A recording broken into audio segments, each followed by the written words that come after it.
চর উজিলাব union পরিষদে set নির্মাণ উদ্বোধন করেন জেলা প্রশাসক মোহাম্মদ বাদল মিয়ার পাঠানো তথ্য ও চিত্রে দেখুন বিস্তারিত। নরসিংদীর বেলাব উপজেলার চর উজিলাব ইউনিয়ন পরিষদের সামনে আগত সেবাগ্রহীতাদের জন্য সেট নির্মাণ উদ্বোধন করা হয়। সোমবার 24শে নভেম্বর বিকালে সেট নির্মাণ উদ্বোধন করেন নরসিংদীর জেলা প্রশাসক ও জেলা ম্যাজিস্ট্রেট মোহাম্মদ আনোয়ার হোসাইন।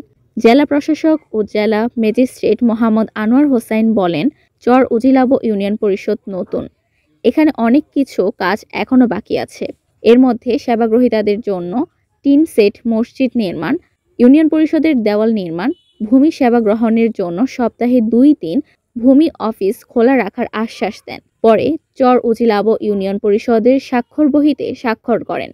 এ সময় উপস্থিত ছিলেন বেলাব উপজেলা নির্বাহী কর্মকর্তা মোহাম্মদ আব্দুল করিম, বেলাব থানার ওসি তদন্ত নাসির উদ্দিন, চর উজিলাব ইউনিয়ন পরিষদের চেয়ারম্যান সৈয়দ শফিকুল ইসলাম সম্রাট, ইউপি সচিব ইমরুল হাসান, বেলাব প্রেস ক্লাবের সাধারণ সম্পাদক আমিনুল হক, দপ্তর সম্পাদক আলী হোসেন, সদস্য মোহাম্মদ বাদল মিয়া, এমাদ মিয়া, চর উজিলাব ইউনিয়ন পরিষদের সকল ইউপি সদস্য সহ বিভিন্ন দফতরের কর্মকর্তাবৃন্দ।